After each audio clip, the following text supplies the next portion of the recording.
Well, may the souls of the departed rest in peace.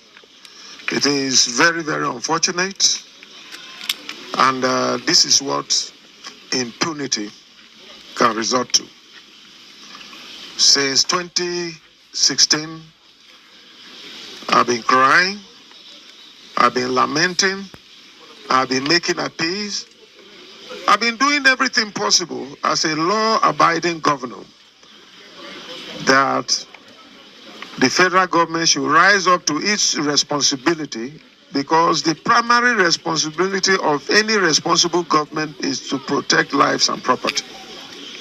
It is unfortunate that this government of APC at the federal level is adamant. They are not concerned. You will not hear the president condemn or talk about what is happening in our state.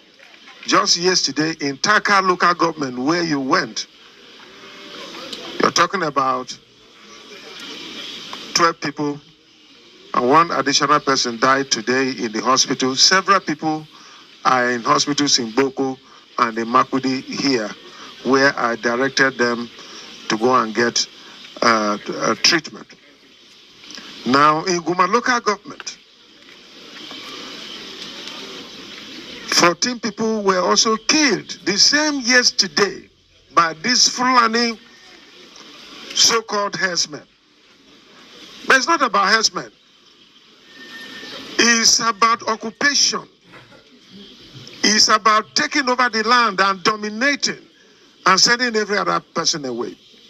Every day my IDP camps are swearing up because of various attacks. Those people who attempted to go back to do their farm work or to erect their new buildings after those houses were burnt down. Some were lucky to come back. Some have been killed. So this is the challenge we have, that the whole country today is being handed over to the so-called bandits, which are Fulani men. Everybody knows. And today, as the governor of Benue State, and as a child of God, the blood of my people who are innocent, who have not committed any crime, we go after those Fulani people with their accomplice, all those people who know their mission and are doing it. God will definitely avenge the blood of those people who are innocent and have been killed. This is not right. It is really unfortunate. And I want to appeal to all other good Fulani men to talk to their brother, the president of this country, to stop this evil that is going on. Otherwise, we are heading to anarchy.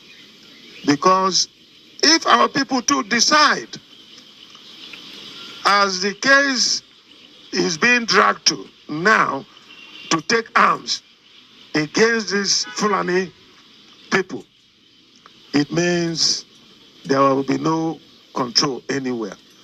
But gradually we have been pushed, and it will appear to me that is the only resort. Because even when you try to be law-abiding, you're killed. So the people are now telling me that it's better for them not to be law-abiding. They cannot continue in this manner. And so they are ready to face the bullet of anyone. When you have cutlasses, when you have dengon, you are arrested. But when you have AK-47 and you're a Fulani man, you're untouchable. This is not right. I know that it's happening in other places, but it is not correct. Why should we open our borders to Chad, to Niger, to Mauritania, to Libya, to Niger, for Fulanis to come in and take over Nigeria to be their land? I suspect that very soon, some states will be taken over by these Fulani men called bandits. I suspect that very soon, the presidential villa will be handed over to them. This is a plan. Nobody should deceive me. I am more than 60 years. Nobody should deceive me that it's just bandits are just coming here and making this thing. It is a plan to hand over to these bad Fulani men who are called bandits. so that there will be no election. This federal government, not that it is insensitive, is working towards an agenda that they have planned to Fulanize this country and take over. It's not even about Islam. They are using religion as a shield to Fulanize. And this is not right. Everybody should have the right to live and live his life with his custom. So I'm very, very unhappy with what is going on. It is a sad movement for us.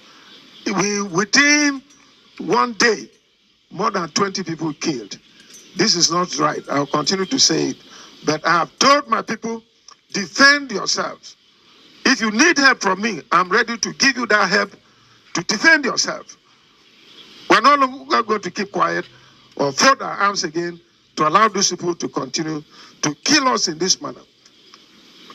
Who are still alive are directed at all those who died. More than 20 people who died should be buried immediately. No ceremony whatsoever. But those people who were wounded and shot are directed